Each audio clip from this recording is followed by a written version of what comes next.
What's good, everybody? What's going on, man? It's Stephen Qualls II, aka Mr. Qualified. It's your boy, and we are here at the season finale of season 5 for Qualified TV. If y'all have been following me since the beginning, y'all recognize this very, very, very, very, very, very special guest. But for y'all that might be new, do you want to let the people know who you are? I am his mother. What is your name? Oh, we gotta start over. Ma, just let these people know your name. My name is Rita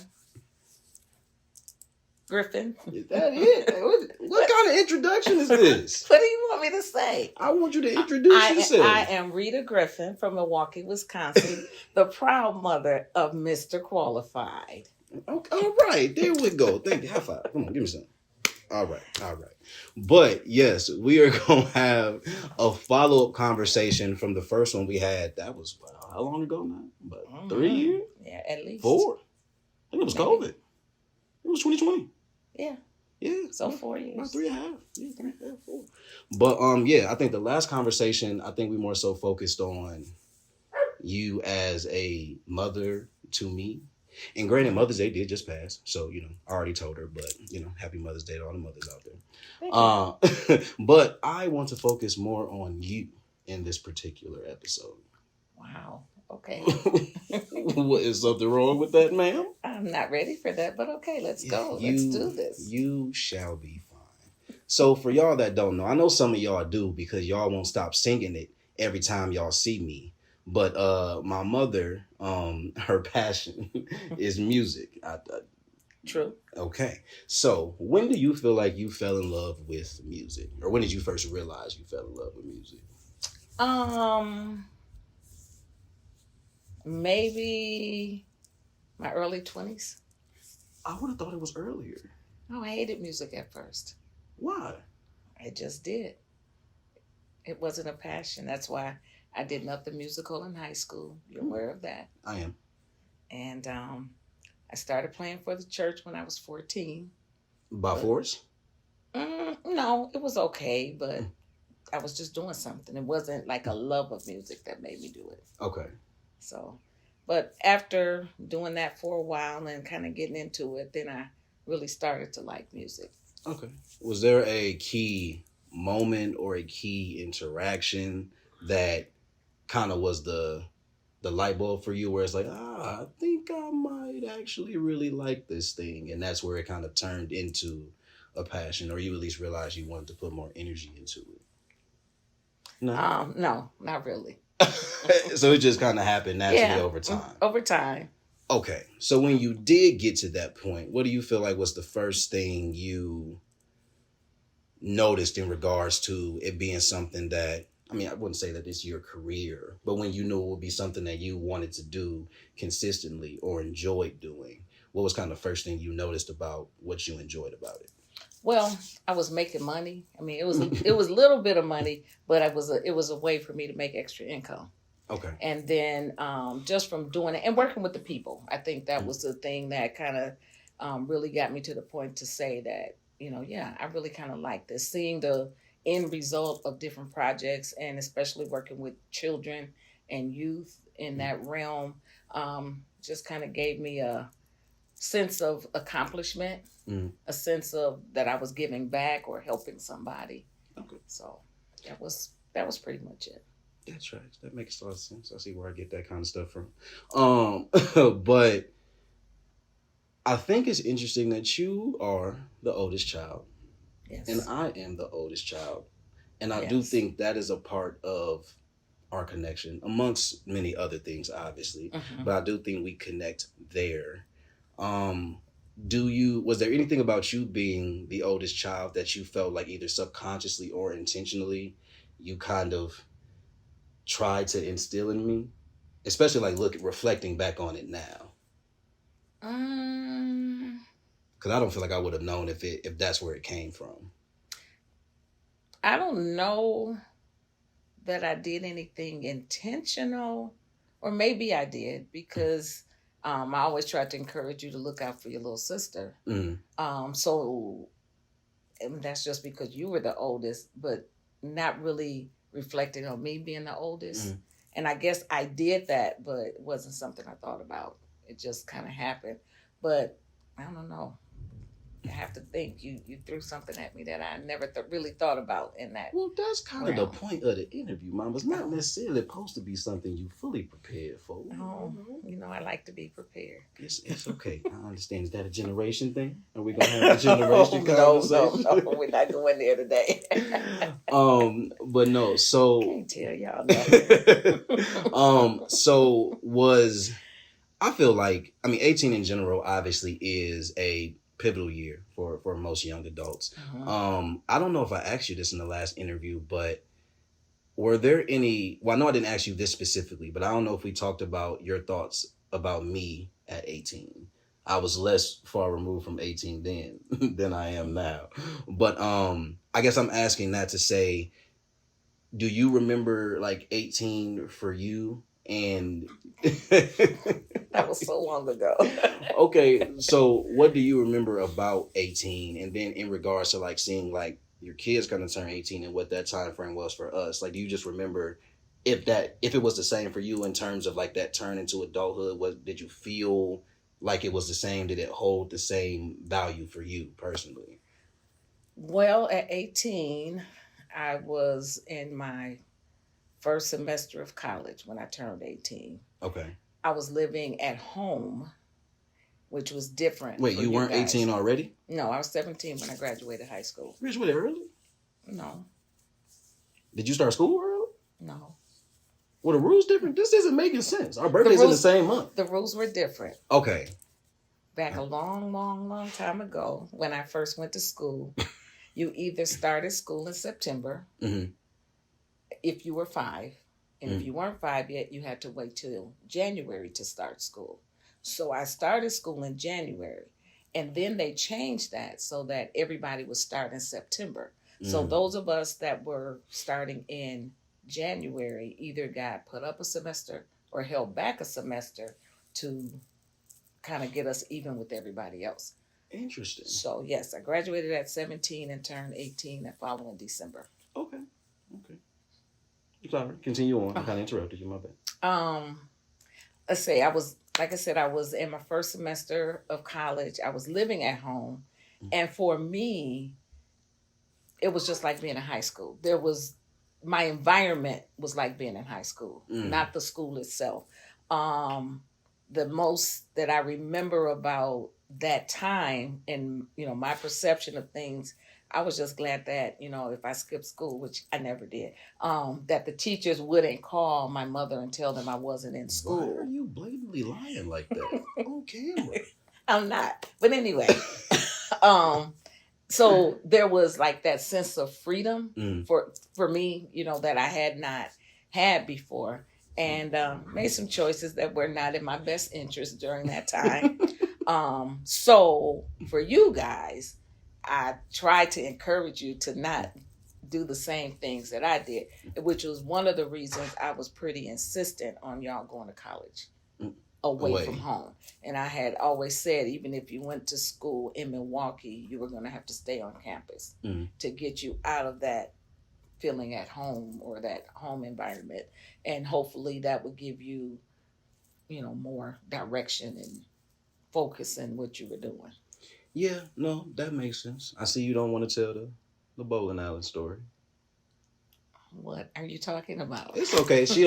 She obviously don't want to spill the beans to y'all today, but it's okay. I spent a lot of time bowling when I should have been in class. One of those decisions that was not in my best interest. But for y'all that know me, I was a good bowler. For y'all that know me, y'all know how I get down in the alley, man. This where I get it from. So it's my fault now, huh? No, your fault that I'm a good bowler. Yes, yeah, but y'all trying to see us 2v2. What up, though? We about that. We like that. But don't be telling all my bad stuff. No, I'm sorry, my bad. But no. So no, that makes a lot of sense, and that was definitely something that she hammered home for like me and Leah for sure. That like leaving, and I don't think I really had a desire to stay home. I mean, if I did, it probably would have been Madison, but I don't even think I really had a desire to go there. So it was, I mean, I think I wanted that experience of just being away from Milwaukee. And it has been, extremely helpful. Not even so much in a comparison sense of, friends who have stayed, but just for me and what I've experienced in my life, I think that there's a lot I've experienced solely just from being away, or a lot that I had to adapt to solely from like not being in the comfort of being home or being close enough to come home all the time. That was very beneficial to my development, in general. And I think that was all you knew, because that's, not all, but that was a lot of what you knew, because I started at a young age telling y'all that I wanted you Very to true. go away. So Very that true. was just something that was kind of instilled in you, I guess, in a way. Yeah, you also really never gave us a choice on college either. I mean, if I wanted to do some type of trade or if I wanted to do something else, I mean, I might have been able to convince her, but it was pretty standard from an early age. We are going to school somewhere, Yeah, 4 years. That was my generational thing. the generational thing will probably come up again. Y'all will get context on this, but I don't feel like you've talked about your young adult years a lot. At least not. I mean, in detail, I guess. But what were those like? What were your 20s like? I don't remember. I was in college. I got out of college and went back to college. Oh, that was all within the 20s, though. Okay. Well, yeah, I think I left in my 20s, and I was in my 30s when I went back and finally got my degree. Okay. But I had a good life. I enjoyed the things that I did. I did some traveling. I was playing piano for the church at the time, so that kind of kept me fulfilled, and built a lot of relationships and friendships over time. But just kind of living and learning. I moved out of my parents' house when I was 22, so been on my own and navigating that whole thing. Losing a job when after I moved out, and losing as in like I lost. Fired? Yeah. Yeah. They accused me of cashing a bad check, which I did. But I knew the person I cashed it for. Okay. It was somebody that I thought was a friend, and I didn't realize that they had stolen the check. So, just learning to navigate through that, and then finding another job and doing that. So I worked at a bank in my 20s. I worked at a grocery store. I worked for an insurance company during that time. I worked for an investment firm, and I believe it was from there that I went to the local gas company. Okay. So 20 sounds like experiment and exploration. Mm-hmm. Yeah. What would you say is the biggest lesson you learned from that decade or stretch of time, just that season more so, of navigating and experimenting and exploring and figuring out what you were essentially going to do with life? The biggest thing, just kind of enjoying life and not being weighed down, but at the same time being responsible, taking care of business. That whole time with losing the job and being on unemployment kind of taught me how to manage money better than I had been. Not to say it was good, but it was better. And just learning how to navigate through some things, relationships during that time. You kind of learn people and how to open yourself up or not, depending on whether it was warranted or not. So there was a lot of formative things happening during that time. Okay, that makes sense. I feel like that in my 20s now. We talk about it a lot. In your 20s, okay. No, you the one that keep reminding me I'm close to 30. You are. But I'm not mad at that. I am very That is happy. a blessing. It is. And I'm just very happy about entering that season of life for me. I think that my 20s have definitely been experimentation and exploration in a lot of ways. And I think that, I could see that you probably have done it or wish you did it in hindsight, but I'm still learning how to give myself grace and trying to remember that I'm in my 20s and that there's not necessarily an expectation to not even so much have things figured out, but to be this idea of set or settled in some capacity, even though the way the world is now, you see a lot of people who give off the the idea that they're settled or that things are just kind of good when in essence.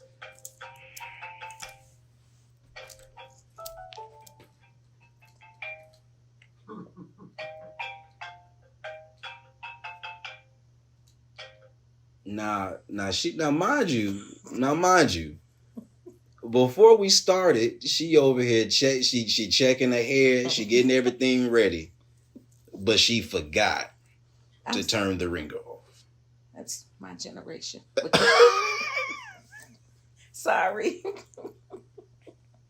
You gonna edit that part out, right? Oh no. You have to. We definitely keeping that. We are absolutely keeping that, mother dear. Sorry. No, I'm just playing. It's okay. But how do you feel like you were giving yourself grace in the moment in your 20s? Like, was that a conscious thought of yours, or was that something more hindsight as you were in the next season, kind of looking back on where you had came from?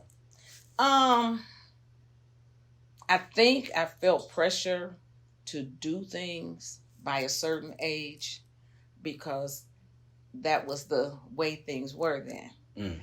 You guys have social media, and people are posting all this stuff, and you kind of have this, oh, well, this person's doing so good and I should be here or there. We didn't have none of that. But just the way we were raised, you go to high school, you graduate, you go to college, and then you meet somebody, you get married, you have kids, and blah, blah, blah. And the whole up to that point didn't happen in my 20s. So there was a point in time when I kind of felt like, okay, what am I doing wrong or whatever. So, I had a decent job, so that was okay. But the other stuff just wasn't falling in line like it was supposed to by other standards. But I don't know, I just enjoyed that time in my life, even though I didn't have kids. Like I said, I did some traveling and did some things that I don't regret. So by the time I did have you guys, I didn't feel like I missed out on anything because I had done all of that stuff prior. Okay. Well, no, that makes sense. And that's a great segue. So, wow, you had me and Leah. That's crazy. You guys are crazy, yeah. We are. But we get it from somewhere,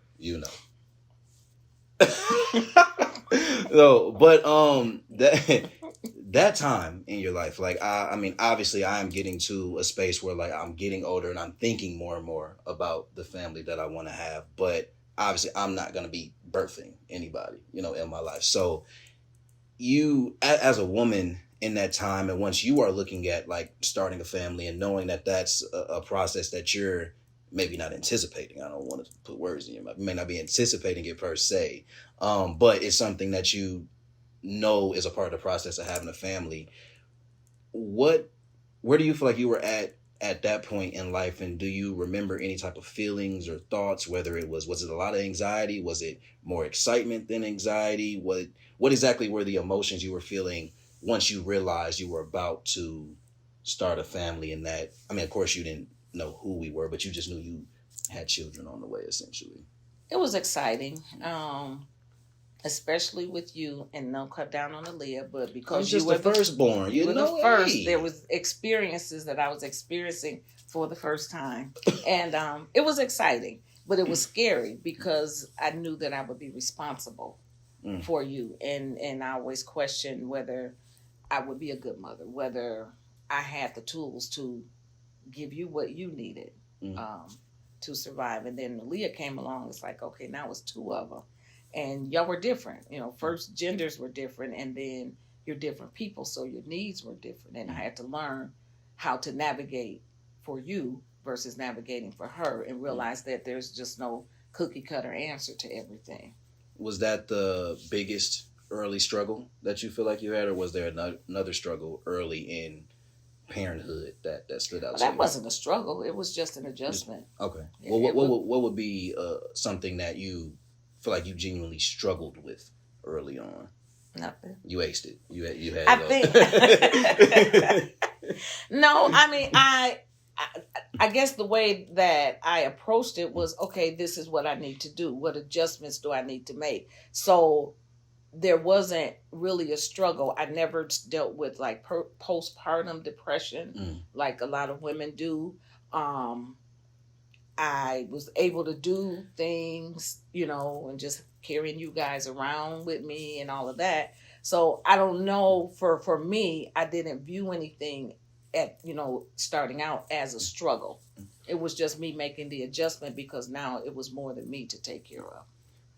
We can cut this if you want to, but do you feel like part of you not experiencing postpartum depression was because of when you had us, in regards to maybe you felt a little bit more settled in who you were, where you were at in life, so therefore there wasn't, part of the adjustment wasn't so much you, and I've never experienced that obviously, but but like what do you think that played a role in it?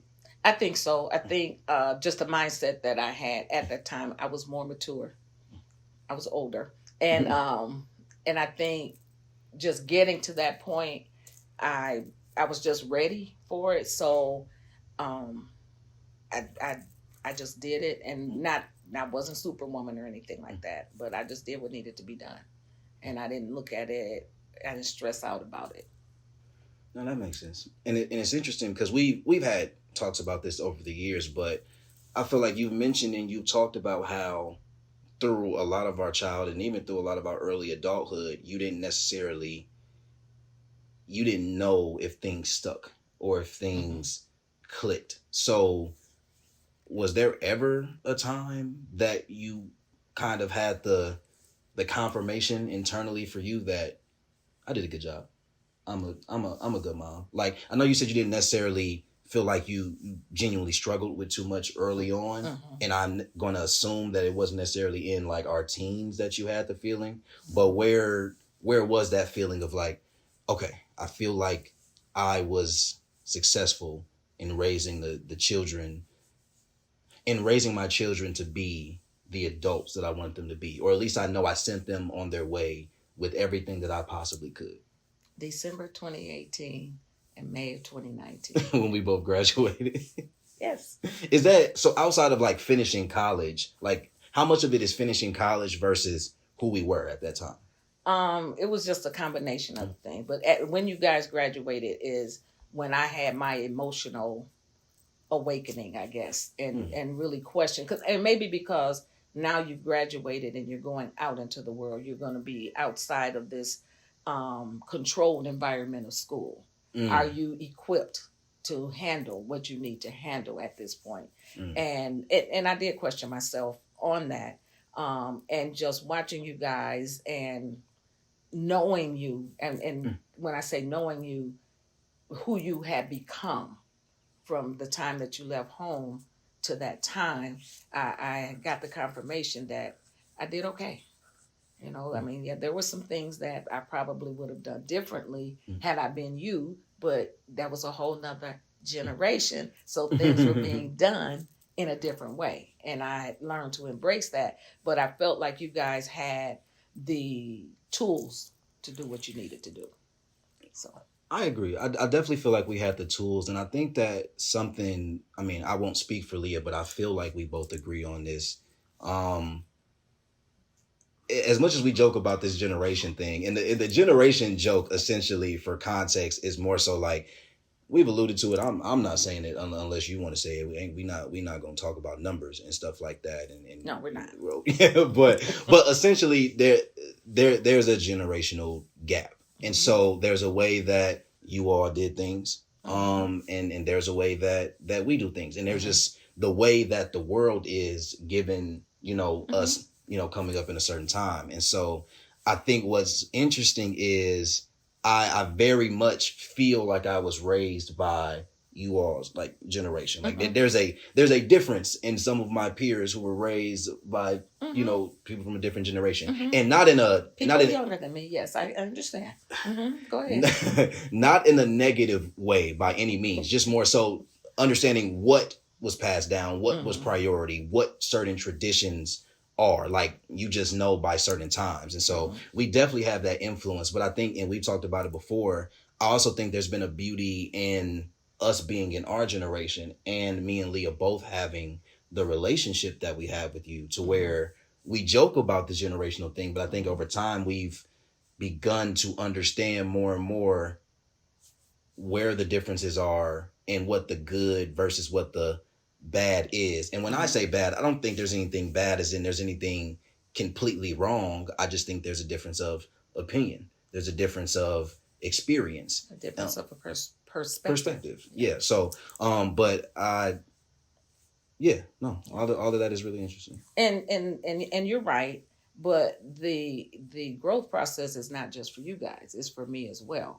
And sometimes people of my generation, we're stuck in this is the way that it is, and I had to learn to get off of that and just listen to y'all sometimes. And now the thing is, though, we had to keep some boundaries, we had to keep some common ground, a foundation. I guess that's the best way. The foundation still needs to be there, but how you do it, how you build on the foundation can be different than the way it was for me. So the foundational piece is what gave me the comfort with you guys. So if you went about it a different way than the way I would have done it, which y'all have done that a lot, I didn't have to worry because the foundation was already there. So if you had no foundation, you would have wound up probably in some worse situations because you didn't have that foundation to kind of hold you up or guide you or just kind of keep things in perspective for you. I agree. I think that as a son, as a child, but I know more specifically as a son, like for my mother, I think that's always the thing I wanted you to know. And even as I've gotten older, there's always the understanding that, mom's gonna be mom. I'm not a parent yet, so I don't fully understand it, but I do know that a parent gonna do what a parent gonna do. You know what I'm saying? And that's not a bad thing whatsoever. No, it's not bad at all. Not at all. But I think I just always wanted you to know, like, mom, good. Like, like you, I heard you. I know I'm doing a little bit differently, or I know I knocked my head, or I know I tried something and you told me not to try it, but I'm not trying it out of spite or to oppose what you taught. I just tried something, but it doesn't mean the foundation was lost. It doesn't mean I don't have those roots still intact because I have something to come back to. I always know there's a base I can come back to. My square one is solid. And I think that as long as your square one is solid, essentially, like you said, ain't nothing wrong going back to square one and figuring out where things go from there. But that's scripture. Train up a child in the way he should go. Oh, and when he is old, he will not depart from it. All right. And a lot of times people think that means the child won't go astray. But what that means is that they have that foundation there. They have something to come back to.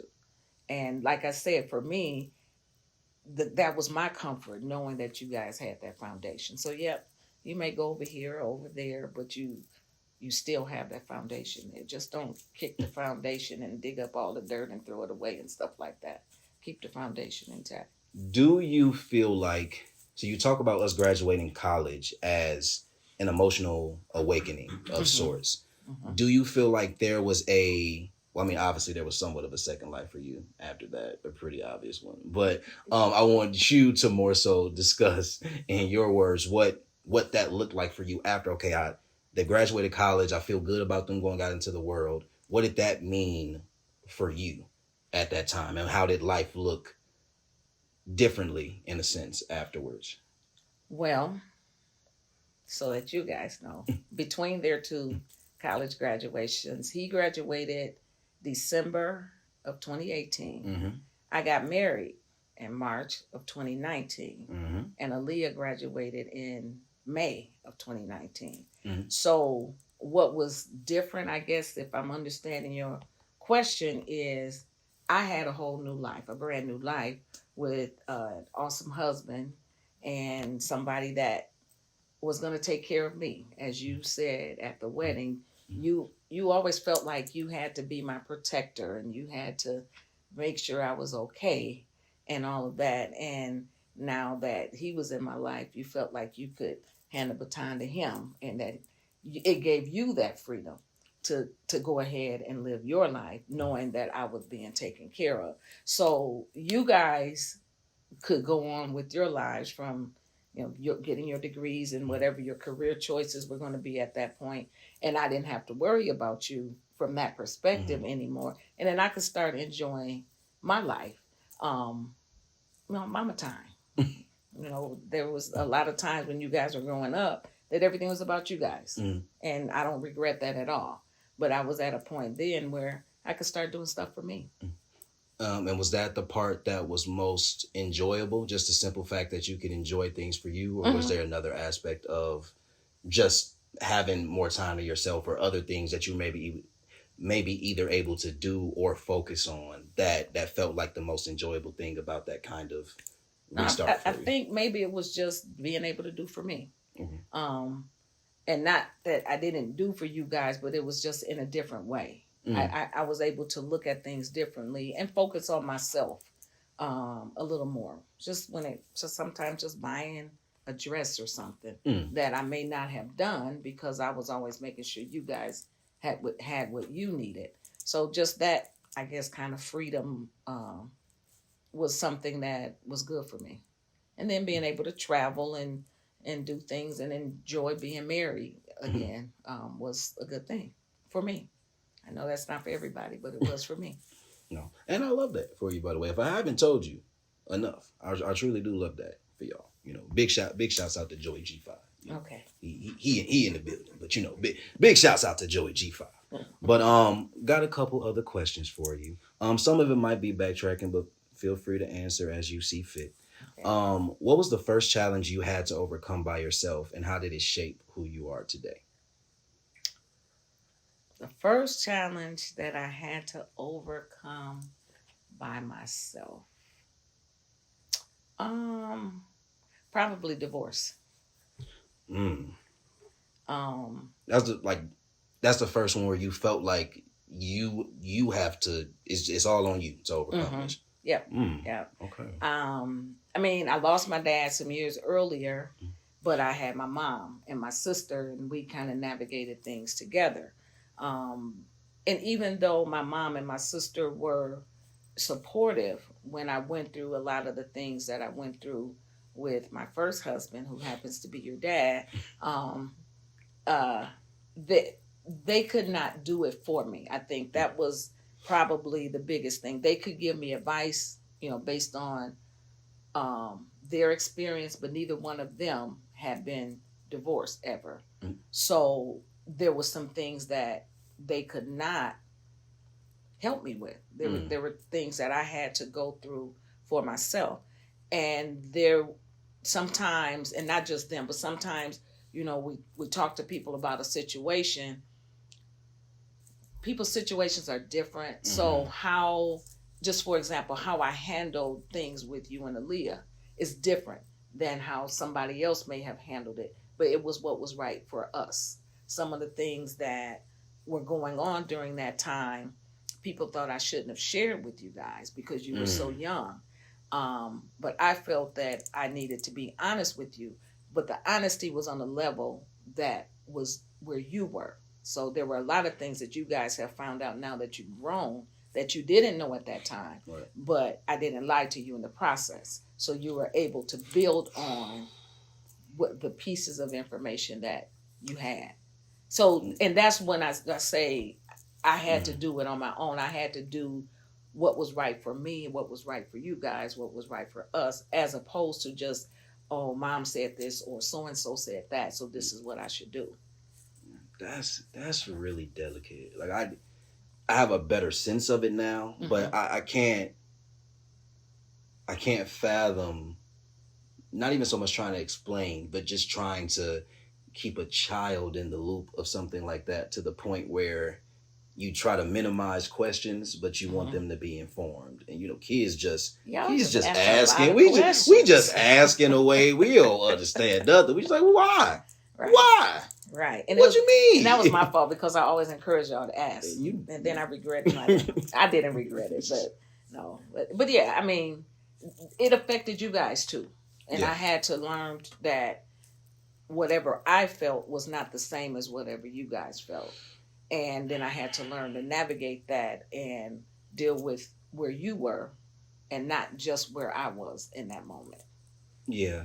Last thing I can add to that is one thing I'm always grateful for, and I mean I've been open about, like my relationship with dad for the most part, just in terms of how it's been throughout life. But Mm-hmm. one thing I've always been grateful for is that it was never, none of it is from you. None of it is from you saying anything about him. You've always encouraged the relationship. You've always encouraged me to do my part, and to know that there are situations where that is not the case, where it is the absolute opposite. I'm grateful for that, because the older I get, I understand really the strength that kind of takes, especially in a moment where we really don't understand everything that's going Mm-hmm. on. So, you know. Well, none of us are perfect, and Mm. we've all made mistakes, and we deserve grace at times. So that's why I would never like badmouth him. And just because things didn't work for me and him, Mm. didn't change that he was your father, and Right. that you should have as good a relationship as possible on your own with your father, Yeah. just like you have a relationship with me, because that part has nothing to do with me. Right. Agree. Next question. What is a lesson you've taught your children that you want them to always remember? All of them.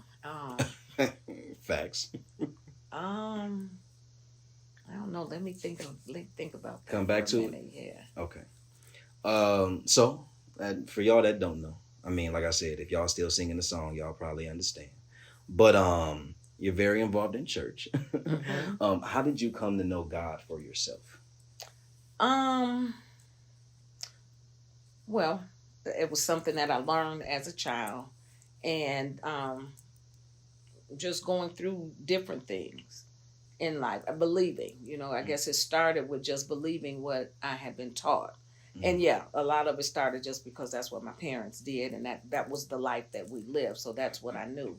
But as I got older and began to go through things like losing a job and having to navigate that, and learning to trust God to take care of me, and He always has. After a while, you kind of say, He is there. He does take care of me. And then my relationship grew, and I think I began to enjoy the music even more during that time because of what I was giving back to him through the music.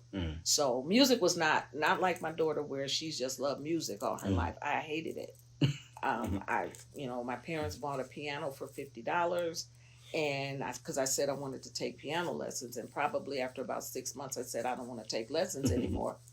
And they were like, "We paid $50 for this piano. You're going to take lessons." I thank them now for not letting me stop, but at the time, it was not. I even got a job that I would have to work during the time that my piano lesson was scheduled to try to get out of it. They just changed the day of the lesson, so I didn't get out of it. But I'm thankful for that now.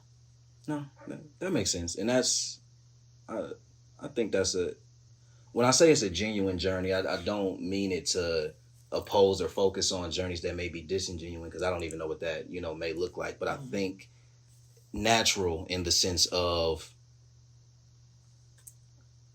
it kind of happening in its own time. I think a lot of people try to force a relationship with God, and because of that, like you said, if that's your lifestyle, that's what your parents do. Sometimes it's just like, oh, well, it has to be like this, or it's supposed to look like this, but that's absolutely not the case. So. And I don't know if I ever asked you that either, so that's interesting to know.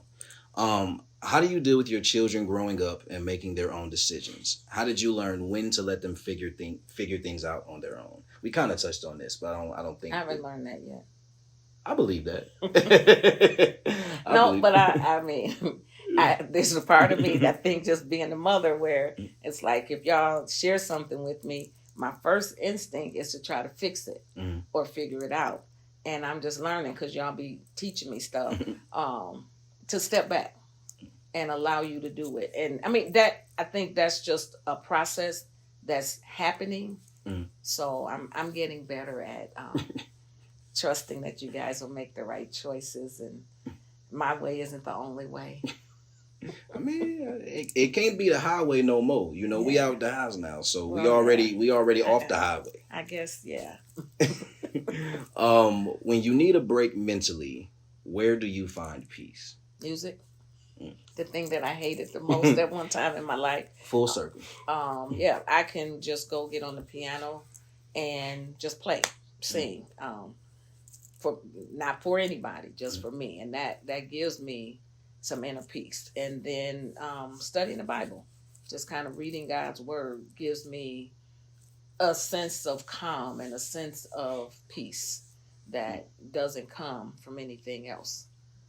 I'm learning to read more. I mean, I have a whole bunch of books because I buy books here and there, and I'm like, oh, I'm gonna read this, and I don't. But lately, I've been picking up books and reading a chapter or two. I had started a journey of reading a chapter a night. I did good for about 3 days, but I'm gonna get back to that because at the end of the day, that's something that kind of relaxes my mind and relaxes me. Yeah, another thing I picked up from you, I too have a lot of books that I have yet to read and need to be more consistent with, but we move. You're so much like your mother. They say we twins, Yeah, we are. They do say we twins. You do look this good. Be teaching you too much lingo. Do you love who you've become? And is there anything you are looking to achieve in the coming years? Do I love who I've become? That's a deep question. Very. I am happy with who I am, but I always feel like there's room for growth. I want to be better. I want to be a better mother. I want to be a better wife. I want to be a better daughter. I want to be a better sister. I want to be a better aunt. So I'm always looking for ways to be better than where I am now. I am happy with my life now and the things that I have, the people in my life. But I don't want to take things for granted. I just, want to be better. So some things may change, some things may not. I just want to be a better person all the way around. I like that. I love that. And I think it just goes to show that there really never is or should be a plateau. No. I mean, I would expect, I have that answer, right? Like I would say if I'm thinking of myself from 18 and where I am, 10 years later, like I'm extremely happy with who I've grown into. But and there's a balance between that and also knowing, man, like there's still so much untapped potential in you, and not putting that within a time frame, not saying that you have to untap all this potential by X age. Like there's endless opportunity to learn, to grow, to explore. Like it doesn't have to stop. Right. But hearing you answer in that way, just it's it's affirmation in a way, and it's confirmation that there's just always room. So it's even more reason to appreciate what you do, accomplish whenever you do, but never look at it like, well, I was supposed to accomplish more, or that it's not enough or anything like that. I think I look at playing the piano and starting when I was 14, and that was 50 years ago. And so I say it's time to retire because I've been on this job 50 years. And although there is a part of me that would like to kind of retire from that particular aspect, there are so many things that are happening now that are fulfilling and building up other people. And we had a situation recently at church where there's 2 young musicians that we're mentoring. And I mean, I can't even put into words how good that feels when we see them doing what they're doing and the growth that they're making just by working with us. So the retiring thing, or to say it may look different in the future than what I'm doing now, but there's still some fulfillment in what I'm doing. Yeah, I love that. A few more questions for you. Not too many more. Proudest moment of your life. I was going to ask as a mother, but I feel like I would rather ask proudest moment of your life. If the mother question is easier though, then you can use that one. I've had several proud moments. Okay. I don't know anyone is prouder than the other. I mean, you can give me a top 3 if it's multiple. Yeah. Okay, you guys graduating from high school was a proud moment. You guys graduating from college was a proud moment. With your undergrad, both of you getting your master's was another proud moment. Marrying the man of my dreams was another proud moment.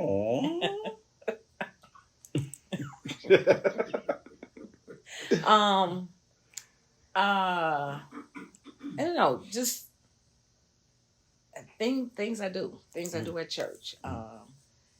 Helping my mother is a proud moment, for me. I mean, when I stop and think about that, I'm grateful that I'm in a position to help take care of her. So a lot of things, give me that feeling of pride. Okay. Scariest moment of your life? You know what that was. Is with me? Yeah. Crohn's? Yeah, when you were diagnosed with Crohn's and you had a feeding tube. I did have a feeding tube. Wow, that's what, a little bit more than 15. Or was it 15? 9. I think you were 9. I wasn't that young. You were 9. I was in middle school. 10. 11. 12. I did 10 or 11. I think it was 10 or 11. But you wait. Okay, you were diagnosed I was 12. at 9. Wait, I was diagnosed in... I don't remember. That was so long ago. I was diagnosed officially in 08 or 09. 09. 09. So I would have been... All right, I was 12, 13. Okay. All right. I was 12. Okay, the 9 was the year. Okay, 09. Yes. But your feeding tube got clogged. Mm. And I couldn't get it unclogged. Mm. And I kind of lost it because, as a mother, you always fix everything. And I felt like I was failing you. But, you were like, Mom, it's going to be okay. I'm fine. And that kind of calmed me down. But that was probably the scariest moment, is when you needed something that I couldn't provide. Mm. Yeah, I can't imagine. Biggest obstacle you feel like you've overcame? I don't know. Hardest trial and tribulation you made it through? A lot of those. I've had my share. Oh, let me stop. Do you want to give a solo? No. You sure? You can give me 15 seconds. No. Sing no. I'm so proud for the people. No. I'm not singing today. I'm sorry. Go ahead. No, Were you going to answer? No. What was your question? What was your question? Biggest obstacle or hardest trial and tribulation that you've overcame?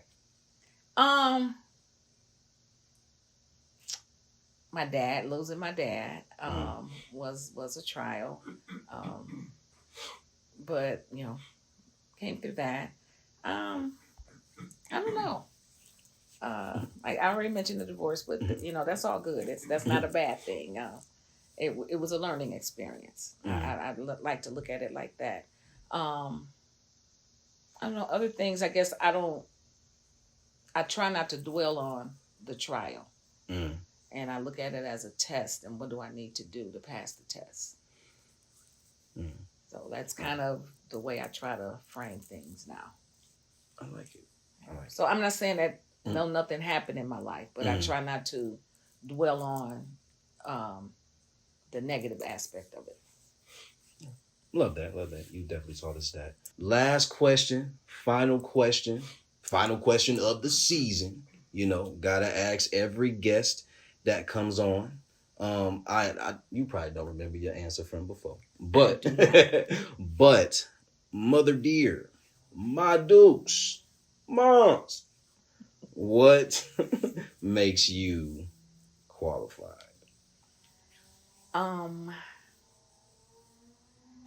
What did I say last time? I don't know. I think what makes me qualified is just the fact that I am who I am, and I have something to offer the world, and I try to do that in a positive manner and just spread love all around. I think that makes me qualified. Beautiful answer. Greatest answer of the season. Bias included. Sorry to all my other guests. Y'all have been amazing, of course, but this is the greatest answer that could ever be given to this show because she's the reason for this show, obviously, guys. But no, thank you so much. I'm glad we were able to get this done. Quick side note. We were supposed to try to do this like 2 months ago. when I was home in Milwaukee, and we didn't get a chance to do it. So I didn't think I was going to get a chance to wrap up the season this way, even though I knew I always wanted to. But it is funny, very, very funny how God works. So we were able to get this done. And I was not going to do it over Zoom. If I was going to do it, I very much wanted to be in person. So I'm glad that we got the opportunity to do that. And yeah, thank you for letting me interview you once again. You are welcome. Make sure you edit out all the bad stuff. I don't think there was any bad stuff in the interview, Mom, to be honest. But until then, until next season, do not know when that's going to be, y'all. I'm not going to lie. Don't sit by the phone. But there's still 2 other podcasts for y'all to follow until we come back. Behind the Brand will be coming back soon. So there will be things to look forward to. But as far as Qualified TV, season 6 will be here at some point. Just don't know when. But for season 5, we are out. You want to chuck the deuces with me, man? How you do that? You just throw them up like this. Oh, like that. Peace. Peace.